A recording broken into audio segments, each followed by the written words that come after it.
Welcome to a journey into clouds, where stone cities cling to mountain peaks so remote that an entire civilization could vanish and remain hidden for 4 centuries. We're standing on the edge of an impossibility, where the Andes Mountains plunge thousands of feet into the roaring Urubamba River below. The air is thin at 8,000 feet above sea level. Clouds drift through ancient plazas, and all around us, massive granite blocks fit together with such precision that you cannot slide a knife blade between them. This is Machu Picchu, and it should not exist. Think about what you're seeing. Every stone here was carved from living granite using only bronze tools and stone hammers. Every block was transported up a mountain so steep that modern visitors struggle to walk its paths. Every terrace was built to prevent a city from sliding down into the abyss. Every building was engineered to withstand earthquakes that regularly shake these mountains. And all of this was accomplished without wheels, without iron tools, without written language as we know it, without draft animals strong enough to carry heavy loads. The Spanish conquistadors, who destroyed the Inca Empire, never found this place. It remained unknown to the outside world until 1911. When historian Hiram Bingham stumbled upon ruins so covered in jungle vegetation that buildings were barely visible. When archaeologists cleared the site, they discovered something that challenged every assumption about what pre-industrial civilizations could achieve. This wasn't a primitive settlement. It was sophisticated urban planning, brilliant engineering, and construction quality that would be impressive today. How did they do it? How do you build a city on a mountain ridge so narrow that one side drops into cloud forest while the other plunges toward a river? How do you prevent hundreds of inches of annual rainfall from washing your city into the valley? How do you create agricultural terraces on slopes so steep that you'd think nothing could grow there? How do you cut and fit stones with tolerances measured in fractions of millimeters using Stone Age technology? These questions have obsessed archaeologists, engineers, and visitors for over a century. We're about to explore the answers, and they reveal a civilization whose engineering capabilities rival and sometimes exceed our own. The Inca didn't just build on mountains.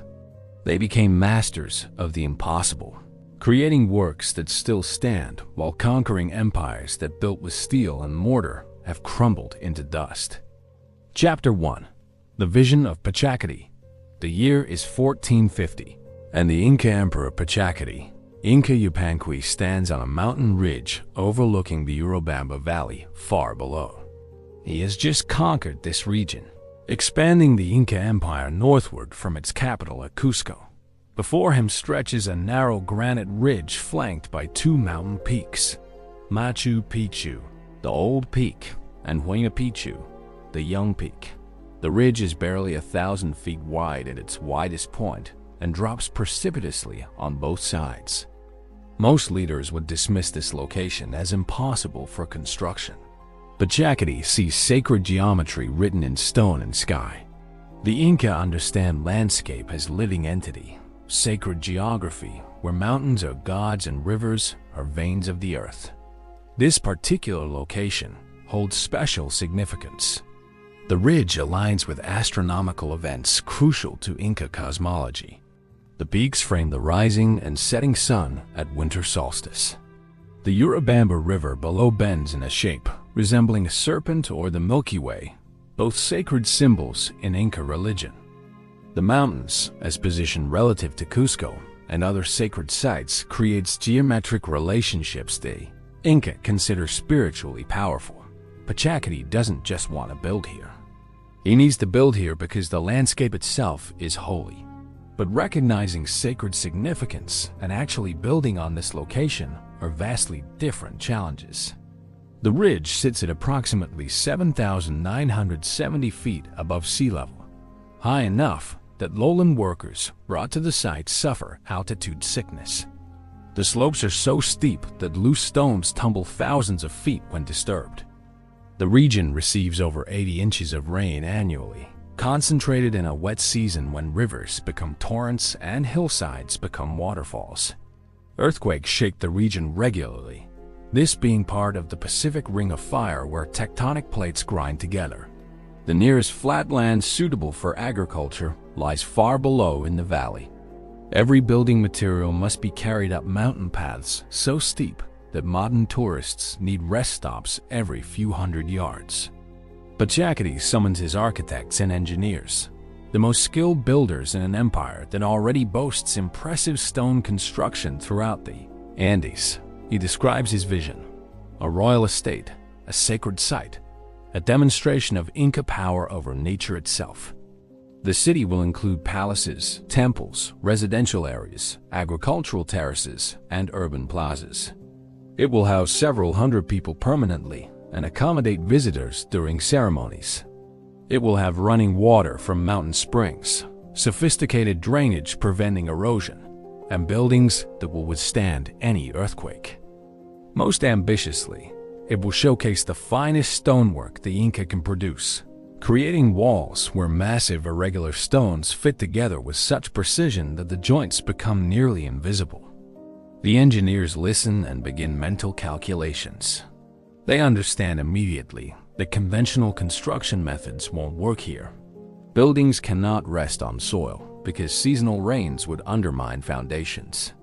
Every structure must be anchored to bedrock or built on massive retaining walls stabilized against the mountainside. The site's steepness means flat areas must be created artificially through terracing. Water management becomes critical because rainfall that isn't channeled properly will erode the entire site. Stone for construction must come from nearby quarries since transporting granite up from the valley is impractical.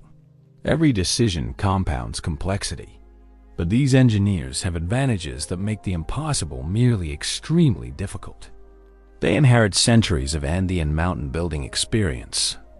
Earlier cultures, including the Tiwanaku and Wari, developed stoneworking techniques and mountain agriculture that Inca engineers have refined and improved. The Inca have mobilized labor on massive scales before, constructing extensive road networks across terrain that makes this mountain ridge seem almost accessible.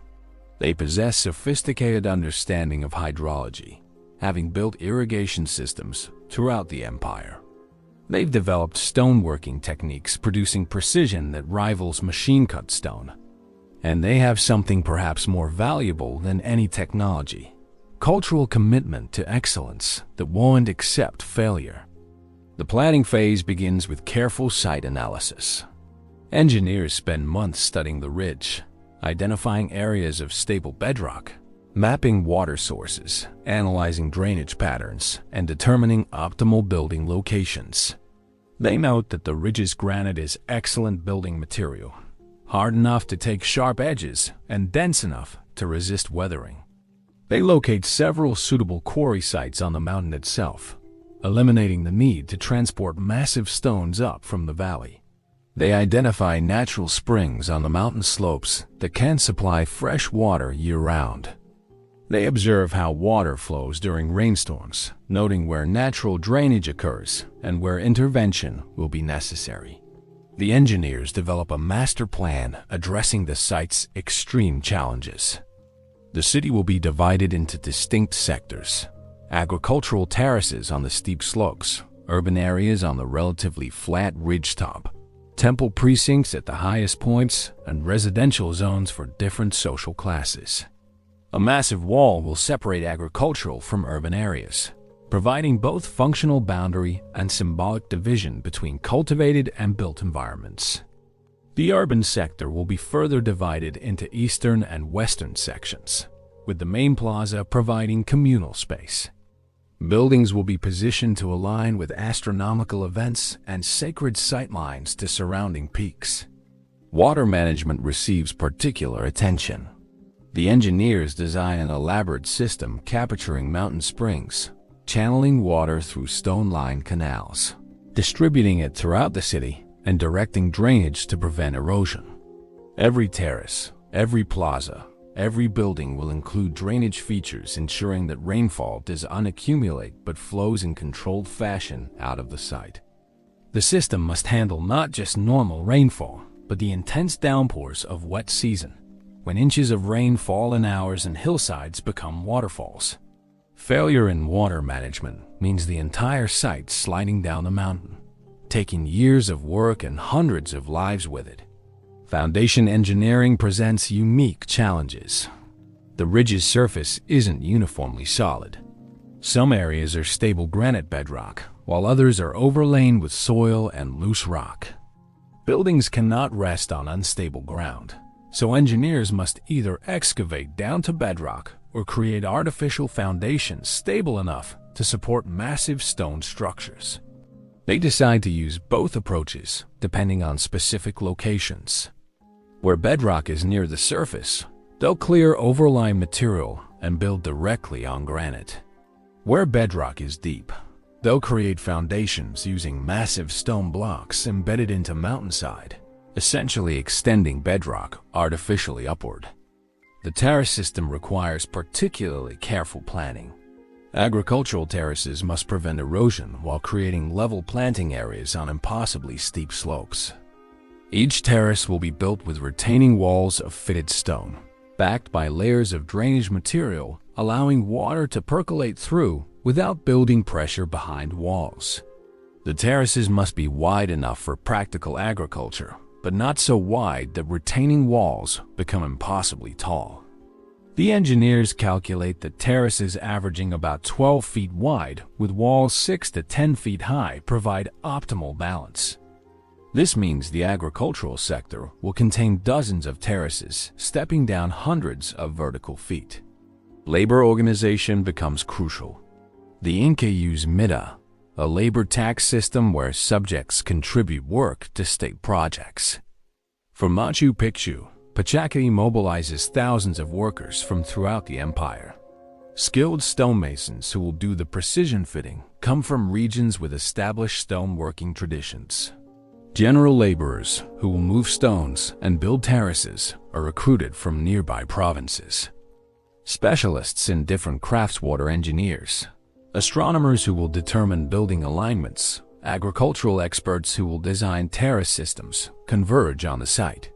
Housing these workers becomes a project itself, requiring temporary settlements in the valley below with paths connecting to the construction site.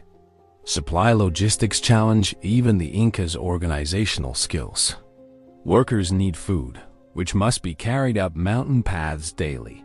Tools wear out and need replacement. The bronze crowbars, stone hammers, and other implements required for quarrying and stone shaping must be manufactured and transported to the site. Rope, essential for moving heavy stones, must be woven from plant fibers and supplied in enormous quantities. Medical supplies and healers are necessary because construction accidents are inevitable and altitude sickness affects lowland workers. A complex supply chain develops, connecting valley settlements with mountain construction sites through relay systems where porters carry materials partway, hand off to fresh carriers, and return for more loads. Pachacati himself visits the site regularly during early construction phases, making decisions about building placements and ceremonial features. He understands that Machu Picchu represents more than a royal estate. It's a statement about Inca capabilities, a demonstration that his empire can build anywhere, can impose order on the wildest landscapes, can create permanent settlements in places other cultures wouldn't even attempt temporary camps. The city will prove that Inca engineering surpasses anything their rivals or predecessors achieved. It will become legend, a place where humans built a city among clouds and made mountains themselves into architecture. As construction begins in earnest around 1450, nobody involved knows that Machu Picchu will be inhabited for less than a century before being abandoned as the Inca Empire collapses under Spanish conquest. They don't know that the site will remain hidden from the wider world for over 400 years. They know only that they're attempting something extraordinary, building on a location that tests every engineering skill they possess. The work ahead will take decades, cost lives, and require solving engineering problems that have no precedence. But the Inca don't shrink from challenges. They embrace them. knowing that truly great achievements require confronting and overcoming what seems impossible. The vision is clear. Now comes the harder part, making vision reality one stone at a time. On the edge of a mountain, where any mistake means death and any success means immortality. Chapter 2. Quarrying Granite. The sun rises over the mountain ridge, and the sound of hammering begins to echo across the slopes. At several quarry sites scattered around Machu Picchu, teams of stonemasons begin their day's work. Before them lies the raw material for a city, solid granite outcrops, among the hardest stones on Earth. Their task is to break these massive stones free from bedrock, shape them into building blocks, and somehow transport them to construction sites. And they must do this using bronze tools that are softer than the granite they're cutting. The head stonemason Kusi examines a granite outcrop, running his hands over the stone's surface, feeling for the natural grain and weak planes. Granite isn't uniform. It contains planes of weakness where crystals align, and these planes can be exploited. Years of experience teach Kusi to read stone like others read quipus, the Inca's knotted cord recording system. He marks the stone with red ochre, indicating where his team should work. Today, they'll attempt to separate a block roughly 6 feet long, 4 feet wide, and 3 feet thick, perhaps 8 tons of stone. The technique begins with pecking. Workers use river cobbles, round stones of extremely hard andesite or basalt, as hammers. They pound the granite surface repeatedly, thousands of impacts in the same spot, gradually pulverizing the granite crystals. It's brutally hard work. Each impact removes only microscopic amounts of stone, but hour after hour, day after day, depressions form in the granite. Workers create a line of these depressions along the intended separation plane, essentially creating a perforated line where the granite will eventually break. The pecking produces a distinctive sound that becomes the rhythm of construction. The hammer stones themselves wear down, their surfaces developing flat spots from repeated impact. Workers go through dozens of hammer stones daily. Young boys have the job of collecting new hammer stones from riverbeds and carrying them to quarries. It's considered honorable work, beginning the career path that might lead to becoming a master stonemason. Once the pecking line is sufficiently deep, Kusi introduces the next technique, wedging. Workers have carved wooden wedges from extremely hard wood, probably chana palm, which grows in cloud forests below the site. These wedges are driven into the pecked grooves. Then workers pour water over the wedges. The wood absorbs water and swells, generating tremendous force.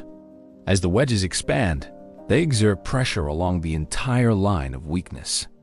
If Kusi has read the stone correctly, if the pecking line follows natural grain, if the wedges are positioned properly, the granite will crack along the intended line. The process is neither quick nor certain. Sometimes the granite refuses to cooperate, cracking in unexpected directions or not cracking at all. When this happens, the work of days or weeks is wasted. The stone remains in the quarry, evidence of failure that teaches future masons what not to do. Archaeological surveys of Machu Picchu's quarries have found numerous abandoned stones, some nearly finished before flaws appeared or cracks went wrong. These failures represent the hidden cost of construction, the trial and error underlying every successful building project. When wedging succeeds and the granite separates cleanly, workers celebrate. But celebration is brief because the hard work is just beginning. The separated block is rough, irregular, nowhere near the final shape required for construction. Now begins the process of shaping, and here the Inca demonstrate techniques that astound modern observers. They create three-dimensional puzzle pieces, complex shapes that interlock with neighboring stones, fitting together with gaps so tiny that paper won't slide between them. The shaping process uses several techniques simultaneously. For rough shaping, removing large amounts of unwanted stone, workers continue using the pecking method. They mark areas to be removed and pound away with hammer stones, gradually reducing the block toward its intended shape. For finer work, creating the precise faces that will contact neighboring stones, they use bronze tools. The Inca cannot smell iron, so their hardest metal is bronze, an alloy of copper and tin. Bronze is significantly softer than granite, creating a puzzle. How do you cut something harder than your tools? The answer lies in abrasives. Workers use quartz sand, which is harder than granite, as an abrasive medium. They work bronze chisels back and forth on the granite surface with a slurry of water and quartz sand between tool and stone. The sand does the actual cutting, grinding away granite crystal by crystal. The bronze tools serve as holders and guides for the abrasive particles. It's slow, painstaking work requiring constant replenishment of fresh sand and water, but produces results. Flat surfaces, sharp edges, and the ability to create complex curves impossible with percussive techniques alone. The Inca also use a technique modern engineers initially doubted until experimental archaeology proved it works. They shape stones by pounding them with other stones. Using hammerstones of exceptionally hard material, workers literally beat softer granite into submission through sheer persistence. Millions of light blows gradually reshape the stone.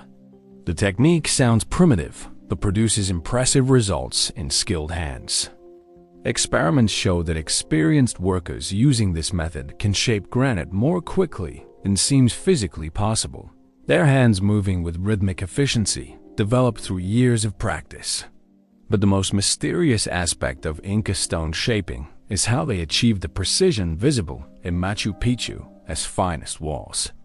In some locations, stones fit together with gaps of less than a millimeter, creating nearly invisible joints. The stones aren't rectangular blocks, but irregular shapes, each unique, each fitting perfectly with its neighbors. Modern stonemasons, attempting to replicate this precision using ancient tools, struggle to match Inca quality. How did they do it? Recent analysis suggests an iterative fitting process requiring extraordinary patience. Workers likely place a rough-shaped stone against the stone it will sit next to. They mark contact points with pigment or chalk. They remove the stone and grind away the marked areas. They replace the stone and check to fit again. Mark, grind, replace, check. Over and over, perhaps dozens or hundreds of times per stone, until the fit becomes perfect. The process requires two crucial capabilities: ability to repeatedly move multi-ton stones for test fitting, and absolute commitment to precision regardless of how many iterations are needed. The precision serves multiple purposes beyond aesthetics. Tight fitting creates walls stable without mortar. The stones interlock mechanically, friction and gravity holding them together. During earthquakes, walls shift slightly as individual stones move against neighbors, then settle back into place. This flexibility prevents collapse.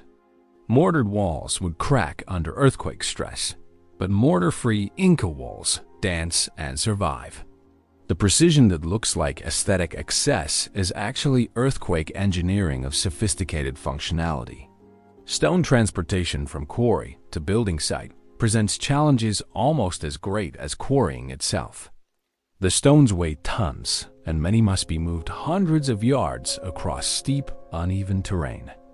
The Inca have no wheels, no draft animals stronger than llamas, which can carry about 60 pounds, no mechanical advantage beyond simple machines like levers and rollers. Yet they move massive stones uphill, across ravines, and into precise positions on walls. The primary method uses brute human force organized through sophisticated coordination. Workers attach ropes woven from plant fibers to stones. Teams of hundreds grab the ropes and pull in unison, coordinated by foremen whose chants and drum beats synchronize effort. The stones are moved on wooden sledges or rollers, reducing friction. Workers pour water or clay slurry under sledges, further reducing friction. Progress is measured in feet per day rather than miles, but steady effort gradually moves stones into position.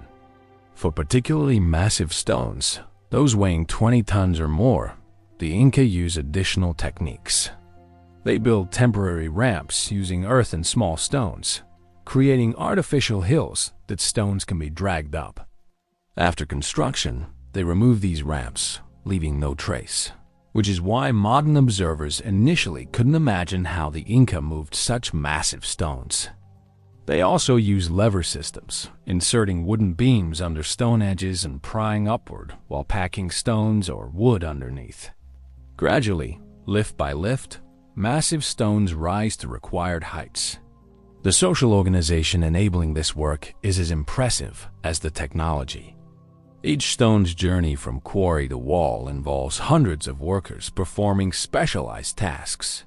Some work in quarries, others transport stones. Skilled masons do finish fitting. Engineers supervise alignment and placement. Support staff provide food, water, tools, and medical care. The entire operation functions like a human machine, each component performing its role, all coordinated through Inca administrative systems that manage labor, resources, and logistics across vast distances. Modern engineering analysis of Machu Picchu reveals details invisible to casual visitors. Some walls include stones weighing over 50 tons. Moving these stones into position at Machu Picchu's elevation and terrain would challenge modern construction companies with powered equipment. That the Inca accomplished this using muscle power and bronze tools seems almost magical. But it isn't magic.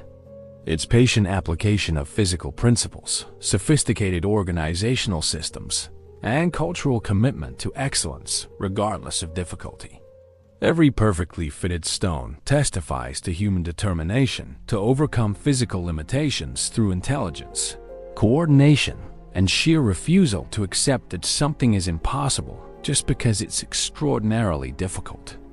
Chapter 3. Building on Air. The engineer Yupanqui stands at the edge of a precipice where the mountain drops nearly vertically for hundreds of feet. Below, the Urubamba River looks like a silver thread winding through jungle. Above, clouds drift across the peak of Machu Picchu. Between these extremes, Yupanqui must build agricultural terraces capable of feeding several hundred people. The slope is so steep that he can barely maintain footing. Loose stones tumble into the abyss when disturbed. And he must transform this impossible hillside into productive farmland that will survive for centuries. The challenges multiply with every consideration. The slope angle approaches 60 degrees in places, far steeper than what conventional terracing could handle. The soil is thin and poor, inadequate for agriculture without major amendments. The rainfall is intense during wet season, capable of washing soil away in hours if not properly managed. The elevation creates climate challenges, with temperatures dropping to near freezing at night, even when days are warm. And underlying all these concerns is the earthquake risk any terrace system must withstand seismic shaking that could liquefy poorly constructed fills. Yupanqui's design draws on centuries of Andean terrace building experience. Cultures before the Inca developed terracing to farm mountain slopes, and the Inca have refined these techniques into high art. But Machu Picchu's extreme conditions require pushing existing knowledge to its limits and beyond. The terrace system Yupanqui envisions will be the most sophisticated in the Inca Empire, a demonstration that even the steeper slopes can be made productive through engineering brilliance. The construction begins with retaining walls. These walls must hold back tons of soil and water pressure while standing on slopes where finding stable footing seems impossible.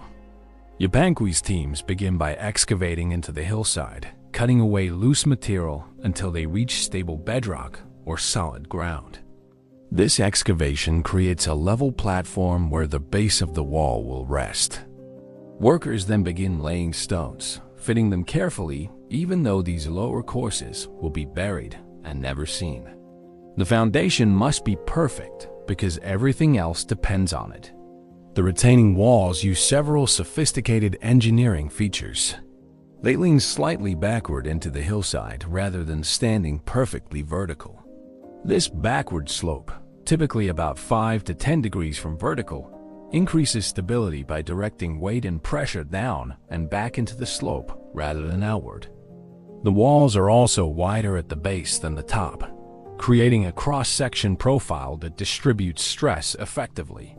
The individual stones are shaped to interlock with neighbors, creating mechanical bonding that prevents the wall from separating under stress. Behind the visible face of the retaining wall, workers create an elaborate drainage system that's invisible but crucial. Immediately behind the wall, they place a layer of large rocks and gravel, creating a permeable zone. Water seeping down through terrace soil flows into this drainage layer rather than building up pressure behind the wall. The drainage layer extends the full height of the wall and connects to outlets, allowing water to escape. Without this drainage system, water pressure would eventually push walls outward and collapse them. With it, walls can stand for centuries, even in Machu Picchu's intense rainfall. Above the drainage layer, workers place progressively finer materials. Medium-sized stones go next, then smaller gravel, then sand, creating a graded filter system. This layering prevents fine soil particles from washing down into the drainage layer and clogging it. Each layer is carefully tamped and compacted before the next is added. The entire fill system might be 3 to 6 feet thick before workers finally add topsoil for planting. This massive investment in hidden infrastructure explains why Inca terraces survive while simpler terracing systems erode away. The topsoil itself requires careful engineering. The thin, poor native soil won't support intensive agriculture, so workers must create artificial soils. They carry rich soil up from the valley floor, backbreaking work involving thousands of trips by porters hauling baskets of earth up mountain paths. They mix this valley soil with composted materials, creating a growing medium rich in organic matter and nutrients. The topsoil layer is typically only 1 to 2 feet thick, but this is enough for crops given the engineered drainage beneath. The terrace widths vary depending on slope angle and intended use. Wider terraces provide more planting area, but require taller retaining walls. Narrower terraces are easier to build but less productive. Yupanqui makes decisions on a terrace-by-terrace basis, reading the terrain and determining optimal dimensions for each location. Some terraces at Machu Picchu are only 6 feet wide, barely enough for a few rows of crops. Others extend 15 or 20 feet, providing substantial planting areas. The variation creates a stepped landscape of extraordinary visual beauty while maximizing agricultural productivity within the constraints of available terrain. Water management within the terrace system demonstrates sophisticated understanding of hydrology. The terraces are designed to slow water movement across the landscape, turning potentially destructive runoff into slow percolation that waters crops. Each terrace acts as a step in a cascade, with water infiltrating into soil, excess draining through the subsurface system, and overflow controlled by stone channels directing water from one terrace level to another. During intense storms, when rainfall exceeds the soil's infiltration capacity, the water flows in controlled channels rather than sheeting across slopes and causing erosion. The agricultural engineering extends to soil management practices. The Inca understand crop rotation, planting different crops in sequence to maintain soil fertility. They use terraces at different elevations to create multiple microclimates, with lower terraces being warmer and upper terraces cooler, allowing cultivation of different crop species in close proximity. They plant trees and shrubs at terrace edges to stabilize soils with root systems and provide windbreaks. They apply compost and perhaps llama manure to maintain soil fertility. The terraces aren't just physical infrastructure, but components of a sophisticated agricultural system. The construction labor required for Machu Picchu's terrace system staggers the imagination. The site contains approximately 600 terraces extending over 5 square miles.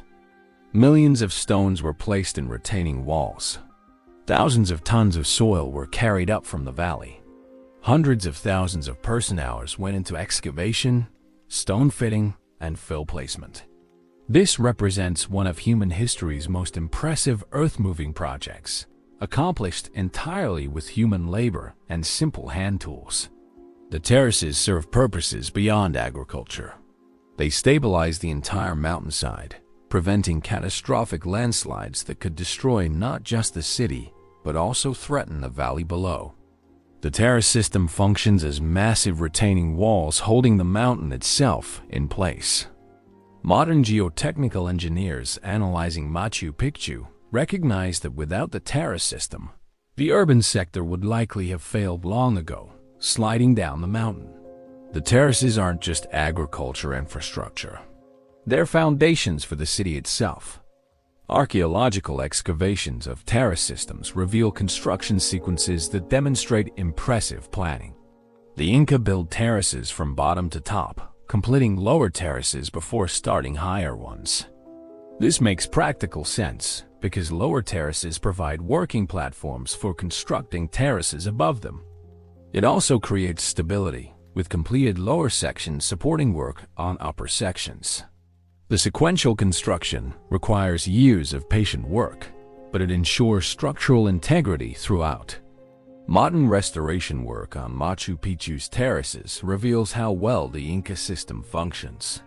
When archaeologists repair damaged terraces, they follow Inca methods: the same retaining wall designs, the same drainage systems, the same fill layering. These repaired terraces perform as well as undamaged sections, confirming that Inca engineers understood principles modern engineers still use. In some cases, modern engineers learn from Inca methods, adopting techniques for contemporary projects in similar terrain. The agricultural productivity of Machu Picchu's terraces appears modest by modern industrial agriculture standards. But in the context of mountain agriculture at 8,000 feet elevation, the terraces are highly productive.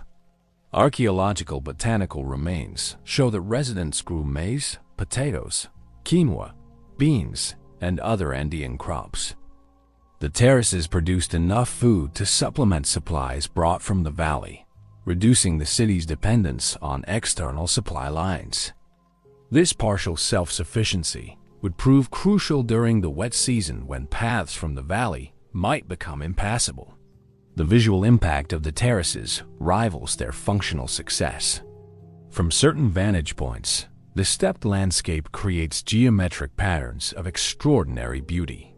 The contrast between green terrace vegetation and gray stone walls creates visual drama. The terrace's curves follow the mountain's natural contours while imposing geometric order, creating a synthesis of natural and human-made that seems almost organic. The Inca clearly consider aesthetics alongside functionality, engineering a landscape beautiful enough to match its sacred significance. Yupanqui and his team spend years building the terrace system, solving problems as they arise, adjusting techniques as they learn from experience. Some terraces fail and must be rebuilt. Others exceed expectations, performing so well they become models for subsequent construction. The work is dangerous, with workers laboring on steep slopes where falls mean death. Yet the work continues, because everyone involved understands they're creating something that will stand for ages, that will demonstrate Inca engineering prowess, that will transform barren mountain slopes into productive landscape. Standing among Machu Picchu's terraces today, over 5 centuries after their construction, their success is evident. The retaining walls stand firm. The drainage systems still function. In some areas, vegetation grows in patterns suggesting ancient soil management practices continue affecting modern plant distribution. The terraces prove that good engineering transcends time, that solutions designed and executed with care function for centuries. They demonstrate that the Inca didn't just adapt to their mountain environment. They transformed it, created agricultural land where none existed, proved that human intelligence applied persistently can reshape the world itself. Chapter 4. Water everywhere. The mountain springs bubble from granite outcrops scattered across the slopes above Machu Picchu. Water emerges cold and clear, filtered through mountain stone, reliable year-round even during the dry season. The hydraulic engineer Amaru kneels beside one spring, cupping the water in his hands, calculating flow rates by intuition developed through years of experience. This water represents life for the city being built below. Without reliable water supply, Machu Picchu cannot exist. Amaru's task is to capture this water, distribute it throughout the city, and ensure that both supply and waste management function flawlessly. The challenges begin with geography. The springs are scattered across terrain hundreds of feet higher than the city, connected by slopes so steep that simple downhill channels would send water rushing at erosive velocities. The city itself spreads across multiple elevation levels, requiring water distribution to different heights. During dry season, flow rates diminish, necessitating careful allocation and storage. During wet season, rainfall intensity threatens to flood the city if not properly managed. And always there's the earthquake risk. Water systems using rigid pipes would crack and fail, but systems using stone channels must withstand seismic shaking that could dislodge carefully placed stones. Amaru's design demonstrates sophisticated understanding of gravitational flow, pressure management, and fluid dynamics. The system begins at the primary spring, located about 500 feet above the city at an elevation approaching 9,000 feet. Workers excavate a collection area, essentially a small reservoir where water accumulates before being distributed. The collection area is lined with fitted stones preventing soil contamination. Overflow channels handle excess water during periods of high flow, directing it safely around the system to prevent flooding the collection area. From the collection area, water flows through a stone-lined canal about 6 inches wide and 8 inches deep. The canal's gradient is carefully calculated steep enough to maintain flow, but not so steep that water velocity becomes excessive. Amaru and his team use water-level siting techniques, similar to those used for surveying building foundations, to establish proper gradients. The canal must descend at approximately 3 to 4% grade, dropping about 3 feet for every 100 feet of horizontal distance. This gradient maintains steady flow without erosion. The canal route follows the mountain's contours, taking a meandering path that seems inefficient to modern eyes accustomed to straight piping. But the curved route maintains proper gradient while negotiating variable terrain. The canal crosses several natural drainage courses where water from higher slopes flows downward during rains. At each crossing, the canal passes over the drainage course through a small aqueduct, elevated above the Afaro stream. This prevents contamination of drinking water by runoff and ensures that storm drainage doesn't disrupt the primary supply. The canal construction demonstrates precision equal to that of the finest buildings. Each stone lining the channel is carefully fitted to neighbors, creating a smooth surface that won't snag debris. The bottom is flat and level across its width. The sides are vertical or slightly outward leaning, preventing stress concentration that might dislodge stones. Modern engineers examining the canals note that they're over-engineered by contemporary standards, built with care far exceeding what's strictly necessary for function. This reflects Inca cultural values, where even utilitarian infrastructure receives the same attention to quality and aesthetics as temples and palaces. The water enters the city at the highest urban level, near the temple district. Here, Amaru has designed the first of 16 fountains that will provide public water access throughout the city. This fountain, called the principal fountain by modern archaeologists, receives the cleanest water directly from the source. Water flows into a carved stone basin, overflows through a spout shaped like a puma head, and collects in a pool where residents can fill vessels. The fountain's elevation means it operates purely through gravity, requiring no pumping or other mechanical assistance. The elevation also ensures good water pressure, producing an aesthetically pleasing flow that the Inca consider spiritually significant. From the principal fountain, water cascades down through the urban sector, feeding fountains at progressively lower elevations. Each fountain is positioned near residential or public areas, providing convenient water access for drinking, cooking, and washing. The vertical spacing between fountains is typically 20 to 40 feet, enough to maintain adequate pressure for flow, but not so much that water gushes with excessive force. Each fountain has an overflow system directing excess water to the next fountain below, creating a chain of fountains ultimately draining to the lowest city levels. The fountain design demonstrates both functional excellence and artistic sensibility. Each consists of 3 basic elements: an inlet channel bringing water from the fountain above, a carved basin where water collects, and a spout from which water flows for collection. The basins are carved from single blocks of granite, shaped with smooth interiors preventing algae growth and facilitating cleaning.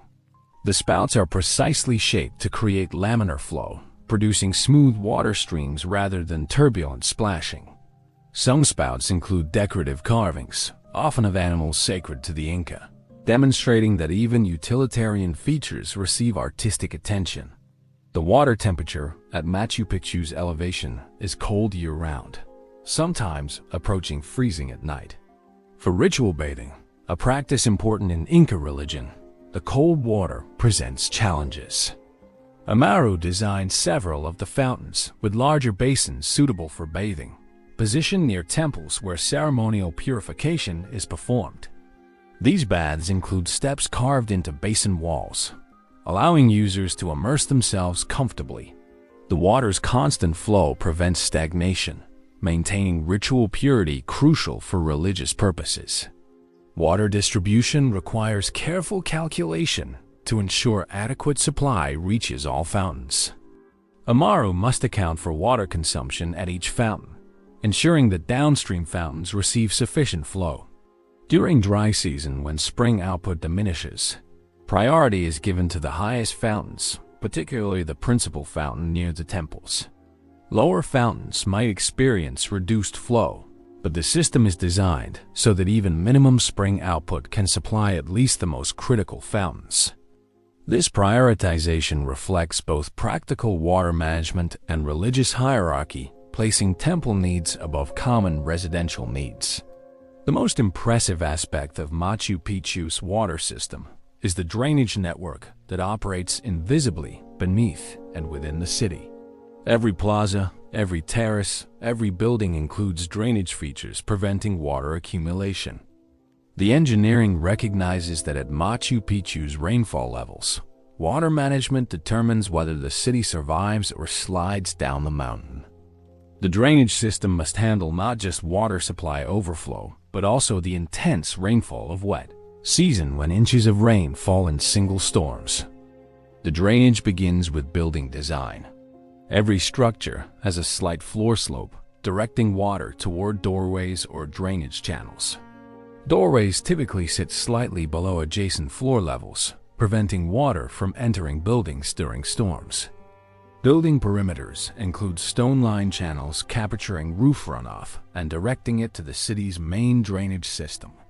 These channels are typically 3 to 6 inches wide, just large enough to handle expected water volumes without being so large they create tripping hazards or waste space. The main drainage network consists of buried channels running beneath plazas and paths throughout the city. These channels are constructed using fitted stones, creating rectangular conduits about 1 foot wide and 1 foot high. The channels maintain gradients of 4 to 6%, ensuring rapid drainage. The buried channels converge into larger collectors that route water out of the city to the surrounding hillsides, where it can flow naturally downslope without endangering structures. Amara's team includes inspection and cleaning access points throughout the drainage system. At intervals, vertical shafts descend from surface level to the buried channels, allowing workers to climb down and remove accumulated debris. The Inca understand that drainage systems require maintenance, and they design accordingly. Modern archaeological excavation of these drainage channels reveals that they remain largely functional after 5 centuries, testimony to construction quality and the effectiveness of the inspection system. The urban plazas present particular drainage challenges. These large open areas must be usable even during rain, which means water cannot be allowed to pond. Amaru designs the plazas with subtle slopes invisible to casual observers, but sufficient to direct water toward drainage inlets. The main plaza, the largest open space in the city, slopes approximately 1 degree from its highest to lowest points, enough for drainage without being noticeable during normal use. Drainage inlets around the plaza perimeter capture water before it can accumulate, feeding it into the underground system. The terrace drainage system integrates with the urban drainage network. Water percolating through terrace soil eventually reaches the drainage layers behind retaining walls. This water emerges from weep holes, small openings in the retaining walls that allow water to escape. The weep holes are positioned to direct water away from wall foundations and toward channels that carry it safely downslope. During heavy rains, dozens of small waterfalls emerge from terrace walls, creating an impressive visual display while demonstrating the drainage system functioning exactly as designed. The earthquake resistance of the water system reflects sophisticated engineering understanding. Rigid pipe systems would crack during seismic shaking, but Machu Picchu's stone channels can shift slightly without failing. The channels are constructed with joints that allow limited movement, similar to the flexibility engineered into building walls. During earthquakes, the channels move, stones shift against neighbors, but the overall system maintains integrity. After shaking stops, stones settle back into stable configurations, and water continues flowing. Amaru includes several features addressing water quality. The primary source spring is protected from contamination by careful landscaping and restricted access. The collection area includes settling basins where suspended particles drop out before water enters the main canal. The canal itself is covered in vulnerable sections, preventing leaves and debris from falling in. The fountains are designed for easy cleaning, with smooth surfaces that don't trap dirt and drain features allowing complete emptying for maintenance. The Inca recognized that water carries spiritual significance beyond its practical utility. Water is associated with Mama Cocha, the Mother of Waters, a deity commanding respect and reverence. The fountains at Machu Picchu serve not just utilitarian purposes, but also spiritual ones. The sound of flowing water throughout the city creates an auditory environment considered spiritually beneficial. The act of drawing water from fountains becomes a daily ritual connecting residents with divine provision. The principal fountain near the temple district likely serves ceremonial functions, with priests drawing water for religious rituals requiring purification. The water system's complexity requires specialized knowledge for operation and maintenance. Amaru trains a team of waterkeepers who monitor spring flows, clean channels and fountains, adjust flow controls during seasonal variations, and repair damage from earthquakes or storms. These waterkeepers become essential personnel. Their expertise is valuable as that of priests or administrators. They pass their knowledge to apprentices, creating a lineage of hydraulic engineers who maintain the system throughout Machu Picchu's occupation. Modern hydrological analysis of Machu Picchu reveals design sophistication that matches contemporary engineering standards. Computer modeling of the water system confirms that gradients are optimal for the flows and distances involved. Analysis of drainage capacity shows that the system can handle rainfall intensities exceeding modern storm design standards. Studies of the spring sources reveal that the Inca correctly identified perennial springs rather than ephemeral seeps, ensuring year-round supply. Every aspect of the system demonstrates that Inca engineers understood water behavior with precision matching formal hydrological education. The system's longevity testifies to its quality. When archaeologists began clearing Machu Picchu in the early 20th century, They found much of the water system still functional despite 4 centuries of abandonment. Springs still flowed. Channels remained clear enough to carry water. Fountains still worked when cleared of debris. Some restoration was necessary, but the core system survived, demonstrating construction quality, ensuring centuries of service life. Today, Machu Picchu's water system operates much as it did 500 years ago. The same springs feed the same canals. Water flows through fountains according to the same hydraulic principles Amaru applied. Millions of modern visitors see water flowing exactly as Inca residents saw it, experiencing a living connection to ancient engineering excellence. The sound of water splashing into fountain basins echoes across 5 centuries, proving that brilliant engineering transcends time, that solutions executed with care and knowledge function indefinitely. Standing beside the principal fountain, watching water emerge from the puma-shaped spout, modern engineers recognize a colleague across time. Amaru and his team didn't have computers or plastic pipes or electric pumps. They had gravity, stone, observation, experience, and cultural commitment to excellence. They used these tools to create a water system that would be impressive if built today with modern materials and methods. That they accomplished it using Bronze Age technology in one of Earth's most challenging construction environments elevates their achievement from impressive to miraculous. Water flows at Machu Picchu not through luck or alien intervention, but through human intelligence applied with precision, patience, and absolute determination. The challenges can be overcome. That mountains can be made livable. That impossible is merely a word meaning not yet achieved. Chapter 5. Earthquake Architecture.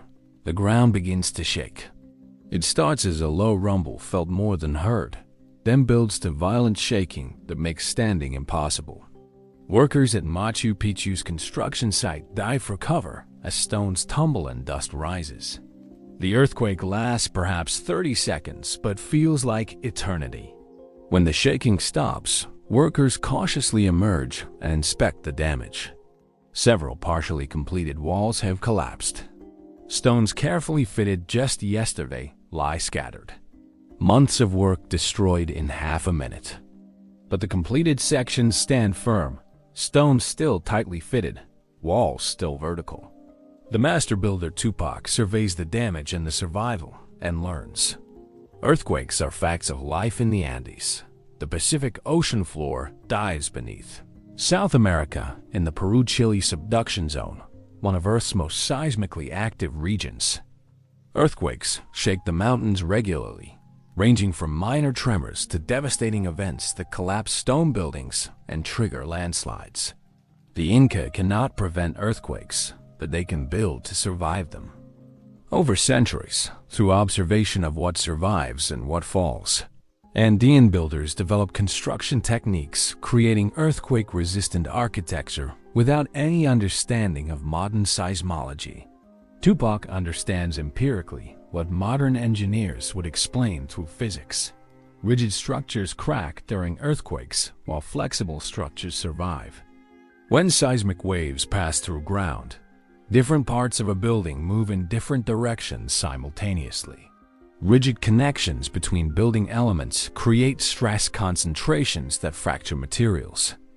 But if building elements can move independently within limits, they absorb earthquake energy through friction and small-scale movement rather than catastrophic failure.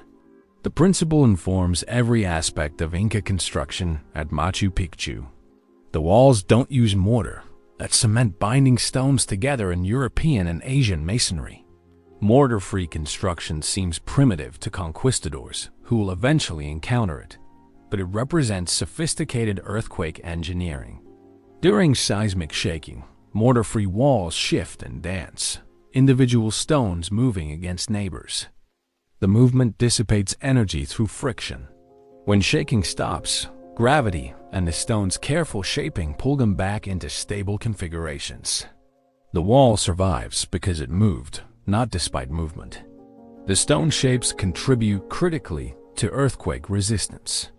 The irregular interlocking blocks, visible in Machu Picchu's finest walls, aren't merely aesthetic choices. Each stone's complex three-dimensional shape creates multiple contact surfaces with neighbors. These contacts distribute stress across large areas rather than concentrating it at points.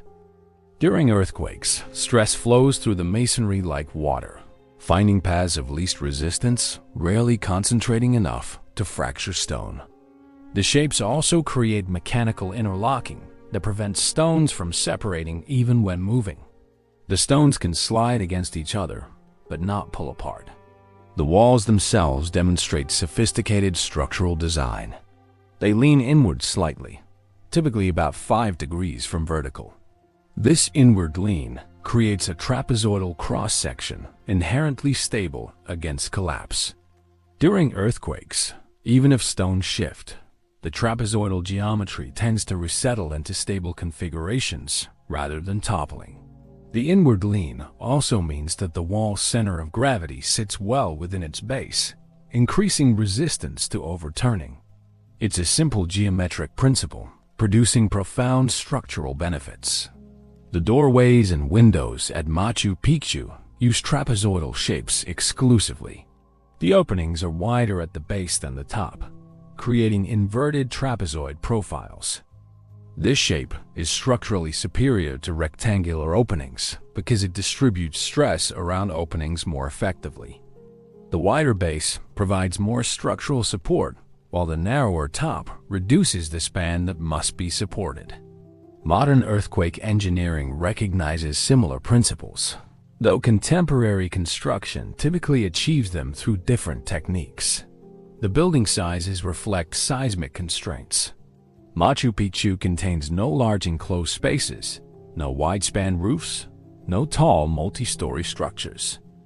The buildings are modest in scale, typically one story with maximum dimensions around 30 feet. Small structures experience less earthquake stress than large ones because there's less mass to move and less opportunity for different parts to move in conflicting directions. The Inca could theoretically build larger structures. They demonstrate the stone-working skills elsewhere, but at Machu Picchu, they choose seismic safety over monumental scale. The roofing system demonstrates additional earthquake awareness. The roofs are thatched, using ichu grass tied to wooden frames. The frames rest on walls but aren't rigidly attached. During earthquakes, roof frames can move independently of walls, preventing damage to either element. The lightweight thatch creates minimal additional load on walls, important because earthquake forces are proportional to mass. Heavy tile or stone roofs would create dangerous stress on walls during shaking. Light thatch roofs survive earthquakes, even when walls beneath them move significantly. The foundation design incorporates earthquake resistance from below. Buildings are constructed directly on bedrock wherever possible, eliminating soil beneath foundations that might liquefy during earthquakes. Where bedrock lies too deep, builders create artificial foundations using massive stone blocks extending deep into slope materials. These foundation blocks are larger and heavier than wall stones, creating stable platforms unlikely to shift even during strong shaking. The foundation stones are also carefully fitted to bedrock or to each other, creating mechanical interlocking at the base. The urban layout reflects seismic awareness through dispersed construction. Buildings are separated by open plazas and pathways, rather than being constructed wall to wall. This separation means that if one building does collapse, it won't initiate progressive collapse of neighbors. The open spaces also provide evacuation routes and safe areas during earthquakes. Residents can quickly exit buildings and move to plazas where falling stones pose minimal risk. The dispersed layout costs more in terms of space efficiency, but buys safety during seismic events. The terraces contribute to overall seismic stability. The massive retaining walls holding terraces in place stabilize the entire mountainside, reducing earthquake-triggered landslide risks. The walls are built with the same flexible, mortar-free techniques as buildings. allowing them to shift during earthquakes without collapsing. The drainage systems within terraces prevent water accumulation that might liquefy during shaking. The terraces essentially function as stabilizing buttresses holding the mountain itself together. Tupac tests earthquake resistance through experiments modern engineers would recognize. After seismic events, he carefully inspects structures, noting which building elements survived and which failed. He varies stone fitting techniques in different walls, then observes how they perform during subsequent earthquakes. He adjusts wall inclinations, stone shapes, and construction details based on these observations. It's empirical engineering developing through trial, error, and systematic observation rather than formal theory, but it produces results matching modern seismic design principles. The cultural response to earthquakes integrates with engineering. The Inca view earthquakes as expressions of divine power, movements of Pachamama, the Earth Mother. Religious ceremonies following earthquakes include prayers and offerings seeking to calm the angry earth. But these spiritual responses don't replace practical engineering measures. The Inca simultaneously pray to gods and build earthquake-resistant structures, recognizing that divine intervention and human engineering complement rather than replace each other. Modern seismological analysis reveals just how earthquake-resistant Machu Picchu really is. Seismologists have instrumented the site with monitoring equipment recording ground motion during earthquakes. Analysis shows that the site experiences strong shaking regularly, with moderate earthquakes occurring every few years and major events every few decades. Yet the structures survive. Computer modeling of the masonry walls confirms that their flexibility and interlocking geometry dissipate seismic energy effectively. Finite element analysis shows stress distributions during earthquakes remain below stone fracture thresholds. The empirical techniques the Inca developed match what modern engineers would design using sophisticated computer simulations. The longevity of Machu Picchu's structures provides ultimate proof of earthquake resistance. The city has stood for over 5 centuries through countless earthquakes, including several major events. A 1650 earthquake destroyed Cusco, collapsing Spanish colonial buildings throughout the region. Machu Picchu survived intact. More recent earthquakes in 1950, 1986, and 2001 caused damage throughout Peru. Machu Picchu required only minor repairs. The stones that the Incas so carefully shaped and fitted continue performing exactly as intended, dancing through earthquakes and resettling into stability, proving that understanding physical principles matters more than having formal theories explaining those principles. Experimental archaeology has validated Inca earthquake resistance techniques. Researchers have constructed test walls using Inca methods, then subjected them to simulated earthquake shaking using shake tables. The walls perform remarkably well, often surviving shaking intensities that would destroy conventionally mortared masonry. High-speed video of the tests shows individual stones moving during shaking, exactly as Tupac and his contemporaries would have observed. The stones slide against neighbors, rotate slightly, shift position, but rarely separate or fall. When shaking stops, gravity and friction pull stones back toward equilibrium positions. Modern engineers working in seismic zones increasingly study Inca techniques for insights applicable to contemporary construction. The principle of flexible connections allowing controlled movement appears in modern base isolation systems and seismic joints. The emphasis on geometric stability through careful shaping informs contemporary design of interlocking concrete blocks for retaining walls. The recognition that earthquake resistance requires system-level thinking rather than just strong individual components guides modern seismic codes. The Inca contribute to modern earthquake engineering, not through written theories, but through built examples demonstrating principles that work. Standing at Machu Picchu during minor earthquakes that occasionally shake the site, you can feel the ground moving beneath your feet. The sensation is disconcerting, primal fear of solid earth betraying its apparent stability. But watching the Inca walls during these events reveals something profound. The walls move, stones shift perceptibly, yet nothing falls, nothing cracks. The walls settle back into their previous configurations as if nothing happened. The stones are dancing, absorbing and dissipating energy through their carefully engineered flexibility. Tupac and his team designed this dance 5 centuries ago, and it continues performing exactly as intended, proof that brilliant engineering transcends time and technology. That understanding how things work matters infinitely more than having advanced tools that human observation and intelligence can solve the most, challenging problems through persistence and careful attention to what succeeds and what fails. Chapter 6. The Mystery of Intihuatana, the Astronomer Priest. Huayna climbs the steep stairs to the highest point of Machu Picchu's urban sector. Before him rises a carved granite outcrop, its natural form modified by human hands into something simultaneously natural and artificial. This is the Intihuatana, a word meaning hitching post of the sun in Quechua, the Inca language. The carved stone serves purposes that modern archaeologists still debate, but Huayna understands its function perfectly.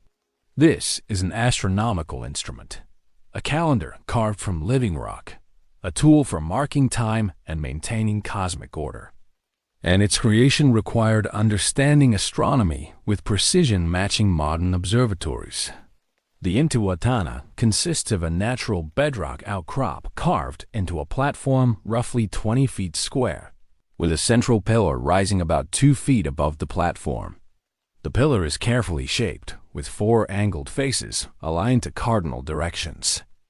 The pillar's top is a horizontal platform several inches across. The entire structure is carved from a single piece of granite still attached to the mountain bedrock, making it literally part of the mountain itself. This connection to bedrock serves both practical and spiritual purposes. Practically, it creates a stable platform immune to settling or shifting. Spiritually, it maintains connection to Pachamama, ensuring the instrument remains grounded in sacred earth. Huayna uses the Intihuatana to track solar movements throughout the year.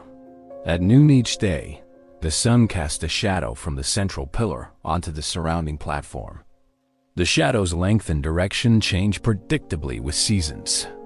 During the December solstice, the southern summer when the sun reaches its northernmost position in the sky, the shadow is shortest. During the June solstice, southern winter when the sun is farthest south, the shadow is longest. By observing shadow patterns daily, Huayna tracks the solar year with precision, predicting solstices weeks in advance. The ability to predict solstices matters tremendously in Inca society. Agriculture depends on understanding seasonal cycles, knowing when to plant and when to harvest. Religious ceremonies are tied to solstices and equinoxes, important events in the Inca calendar, requiring preparation and coordination across the empire. The Intihuatana provides the accuracy needed for this planning, functioning as a solar calendar accurate to within days, despite using only shadow observations and geometric principles. But the Intihuatana serves purposes beyond solar observation. The platform's shape and orientation encode complex astronomical knowledge. The faces of the central pillar align not just with cardinal directions, but also with sightlines to surrounding peaks and to celestial rising and setting points. From the Intihuatana, Huayna can observe the sun rising behind specific peaks on solstice mornings, creating dramatic alignments where solar disk appears to emerge from sacred mountains. These alignments aren't accidental. The entire city's layout positions the Intihuatana to optimize these observations. The construction of the Intihuatana required extraordinary stoneworking skill. The structure is carved from extremely hard granite, requiring thousands of hours of patient grinding and pecking with stone tools. The surfaces are smooth and flat, necessary for accurate shadow observations. The edges are sharp and precise. The central pillar's angles are exact, each face aligned to within fractions of a degree of its intended orientation. Achieving this precision required astronomical knowledge to determine proper orientations, surveying skills to translate celestial coordinates to ground positions, and stoneworking mastery to execute the design in unyielding granite. Modern archaeoastronomers studying the Intihuatana use precision instruments to measure its alignments. They find that the structure's orientation shows clear astronomical intentionality. The cardinal alignments are accurate to within 1 degree. Sightlines to surrounding peaks align with solar positions at astronomically significant dates. The pillar's angles create shadow patterns that mark not just solstices, but also equinoxes and other calendar divisions. The structure demonstrates that Inca astronomers understood solar motion with sophistication, rivaling contemporary European astronomers, who had optical instruments and mathematical astronomy unavailable in the Americas. The site planning that positions the Intihuatana at Machu Picchu's highest urban point reflects the structure's importance. The elevated position provides unobstructed horizon views in all directions, essential for astronomical observations. The position also makes the Intihuatana visible from throughout the city, allowing residents to observe ceremonies performed there. The prominence demonstrates that astronomy isn't separate from daily life, but integrated into the city's rhythm and meaning. Other structures at Machu Picchu show additional astronomical alignments. The principal temple, one of the site's most important religious buildings, has windows aligning with the June solstice sunrise. Standing at the back wall on solstice morning, observers watch the sun rise directly through the window, its first rays illuminating specific stones within the temple. The Temple of the Three Windows features 3 trapezoidal windows overlooking the Urubamba Valley. The windows frame views of specific mountain peaks and align with solar positions on astronomically important dates. The Sacred Rock, a massive natural boulder shaped to echo the profile of a mountain visible behind it, demonstrates how the Inca integrate astronomical observation with landscape mimicry. The rock shape mirrors the mountain peak with uncanny accuracy, creating a stone model of the sacred mountain. But the alignment isn't just visual. From certain positions, the rock also frames the sun's rising position at specific times of year, combining landscape modeling with astronomical function. The Torreon, also called the Temple of the Sun, presents Machu Picchu's most sophisticated astronomical structure. This semicircular building wraps around a natural rock outcrop, integrating architecture with bedrock in characteristic Inca fashion. The building features 2 windows positioned to admit light at specific solar positions. During the June solstice, morning sunlight enters one window and illuminates a ceremonial stone within the structure. The alignment is precise, operating only on solstice morning when the sun occupies exactly the right position. The window effectively functions as a giant camera obscura, projecting an image of the sun onto sacred space. Below the Torreon lies a cave, naturally formed in the granite but modified by Inca masons. The cave features carved niches and an altar stone, suggesting religious use. The cave's position relative to the Torreon above creates interesting astronomical relationships. Light entering the Torreon windows sometimes reflects off surfaces within the upper chamber and illuminates portions of the cave below, creating light and shadow patterns that vary with solar position. The integration of upper and lower chambers through light creates a 3-dimensional astronomical instrument of considerable complexity. Huayna and his fellow astronomer priests use observations from these various structures to maintain the Inca calendar. The calendar combines solar and lunar observations with cultural traditions, creating a complex timekeeping system regulating agricultural, religious, and civil activities. The astronomers at Machu Picchu communicate with counterparts at other sites, including Cusco, the empire's capital, coordinating observations and ensuring calendar consistency across the empire. Messengers called chasqui carry information along the Inca road system, maintaining a communication network that synchronizes the empire's timekeeping.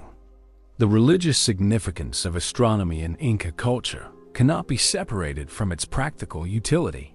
The sun, called Inti, is the supreme deity in Inca religion, ancestor of the royal family and source of life and order. The moon, Mamaquilla, regulates the months. Stars and planets are divine beings whose movements influence earthly events. Observing celestial movements isn't just practical timekeeping. It's maintaining relationship with divine powers, ensuring that human activities align with cosmic order. The Intihuatana and other astronomical structures serve both as scientific instruments and religious shrines, locations where earth and sky, human and divine, connect through careful observation and ritual. The construction of these astronomical structures required planning beginning years before Machu Picchu's construction commenced. Astronomers would have observed the site's astronomical properties during planning phases, determining optimal orientations for buildings and instruments. They would have used portable instruments, perhaps staffs or stakes, to mark significant sightlines and solar positions. These observations would inform architectural plans, ensuring buildings align properly with celestial phenomena. The integration of astronomy into architecture from the initial design phase demonstrates that astronomical function was central to Machu Picchu's purpose, not an afterthought added to completed buildings. Modern astronomical software allows researchers to reconstruct the sky as it appeared from Machu Picchu in the 5th century. These reconstructions reveal additional alignments and patterns ancient observers would have witnessed. The Milky Way, dramatically visible at Machu Picchu's elevation far from light pollution, would have had particular importance. The Inca conceived the Milky Way as a celestial river paralleling the earthly Urubamba River flowing through the valley below. Dark patches in the Milky Way were seen as animals, a llama, a fox, a snake, and their movements through the sky across the year marked important calendar divisions. The concept of sec lines, straight ritual pathways radiating from Cusco to sacred sites throughout the empire, may extend to Machu Picchu.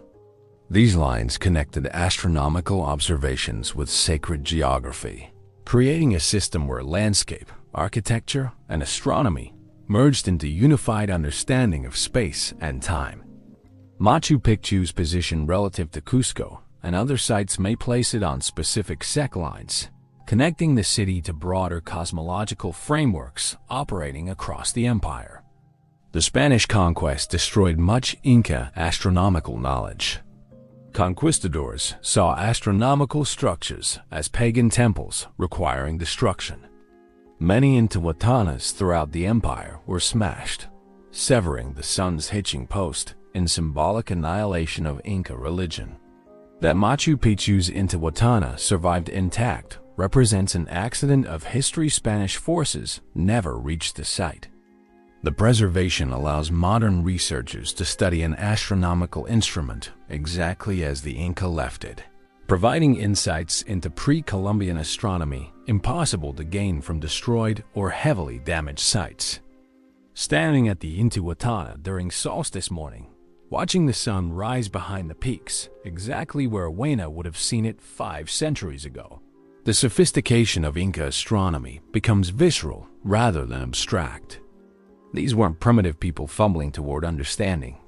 They were sophisticated astronomers observing carefully, recording observations, developing predictive models allowing them to forecast celestial events accurately. They lacked telescopes and had no understanding of gravitational mechanics, but they understood solar motion with precision sufficient for their purposes. They built observatories that still function, carved astronomical instruments that still mark time accurately, created stone monuments that connect modern observers with celestial cycles as Huayna experienced them. The Intihuatana represents one of humanity's universal endeavors, understanding our place in the cosmos through careful observation of celestial patterns. Every culture develops astronomy because the sky is universally visible and celestial cycles affect everyone. But the Inca take astronomy beyond universal basics to sophisticated practice, creating instruments and structures, demonstrating astronomical knowledge rivaling any contemporary civilization. They prove that astronomy doesn't require advanced technology, just careful observation, precise record-keeping, and willingness to watch the sky night after night, year after year, until patterns reveal themselves. The Intihuatana isn't just a hitching post of the sun. It's evidence that human minds anywhere, given sufficient motivation and patience, can comprehend the universe's grand patterns and create tools aligning human life with cosmic rhythms. Chapter 7. The Lost Technique of Fitted Stone. The master stonemason Kari stands before two massive granite blocks, each weighing several tons, that must fit together perfectly. One block is already in place in the wall, its exposed face carved into a complex three-dimensional shape. The second block must fit against the first, so precisely that a knife blade cannot be inserted between them. This standard, repeated in thousands of stone joints throughout Machu Picchu, creates the visual effect that astounds modern visitors.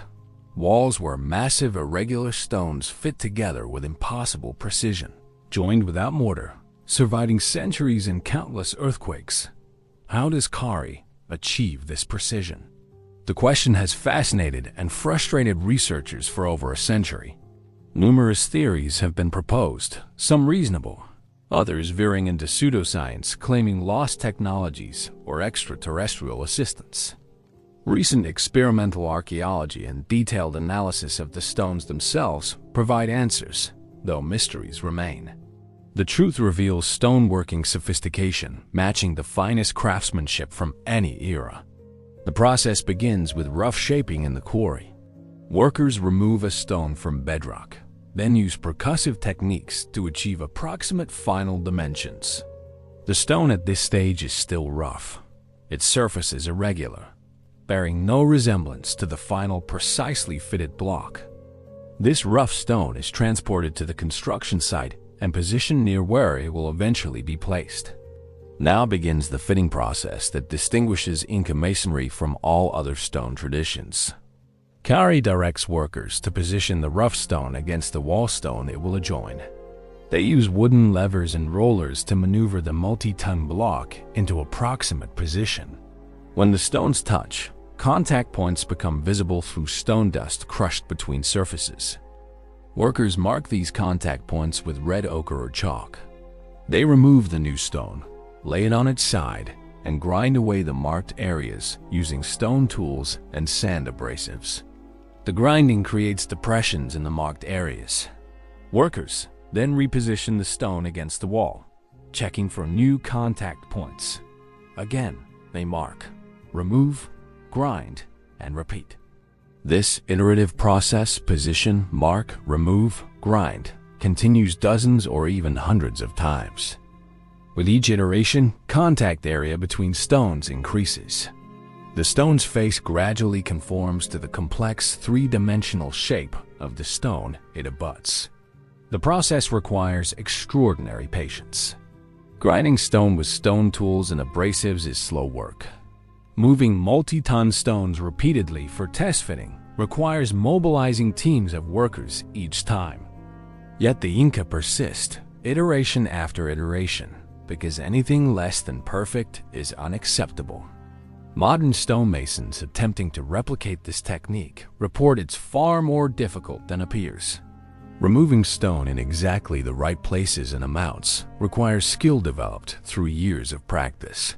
Test fitting heavy stones without damaging them demands careful handling. Maintaining patience through potentially hundreds of iterations challenges even dedicated craftspeople. The technique works, but it requires extraordinary skill and dedication. This explains why Inca stone fitting quality isn't uniform simpler. Walls use less precise fitting because perfect precision isn't always necessary. The finest fitting appears in temples, palaces, and other prestige locations where quality demonstrates power and devotion. But stone fitting includes additional mysteries beyond the basic iteration technique. Some Machu Picchu stones show evidence of techniques researchers don't fully understand. Certain stones feature smooth, almost polished surfaces with no visible tool marks. Others show evidence of material removal at scales difficult to explain with known stone working techniques. Some joints curve in 3 dimensions, creating complex interfaces that shouldn't be achievable through simple grinding. These anomalies have sparked debate among archaeologists and engineers. One controversial theory suggests the Inca used some form of stone softening, perhaps through plant extracts or chemical treatments, making granite temporarily malleable. Proponents point to indigenous legends mentioning plants that soften stone, and to modern observations of certain plants secreting oxalic acid capable of etching stone surfaces. However, no archaeological or experimental evidence supports significant stone softening. Modern attempts to soften granite with plant extracts produce minimal effects insufficient for construction purposes. The stone softening hypothesis remains speculation lacking solid evidential support. More plausible explanations focus on sophisticated tool techniques and materials not fully documented in archaeological records. The Inca may have used copper or bronze tools in ways modern experiments haven't replicated. They may have employed organic abrasives or polishing compounds not preserved in the archaeological record. They certainly had access to extremely hard stones like basalt and andesite that could shape softer granite through prolonged grinding. The combination of multiple techniques, each contributing to the final result, might produce effects that seem mysterious when observed in finished work, but are actually explained by lost details of process rather than lost technology. The stone surfaces themselves provide clues about working techniques. Microscopic examination reveals subtle grooves and striations indicating how surfaces were created. Some surfaces show evidence of pecking, the random texture produced by stone-on-stone percussion. Others show linear marks, suggesting grinding with tools moving in specific directions. Some surfaces are incredibly smooth, approaching modern machine-polished quality, suggesting final finishing techniques of considerable sophistication. The variety of surface finishes indicates that Inca masons had extensive toolkit of techniques applied selectively based on requirements. The achievement isn't just in individual stone fitting, but in the overall structural integrity this fitting creates.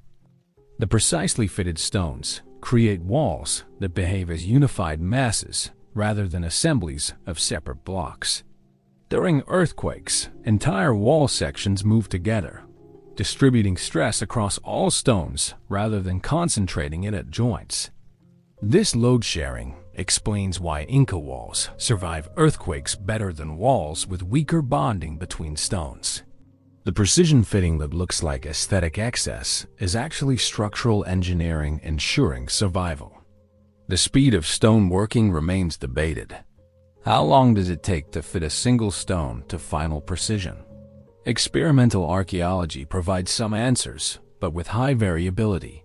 Skilled modern masons using reconstructed Inca techniques report times ranging from days to weeks per stone, depending on stone size, fitting complexity, and required precision.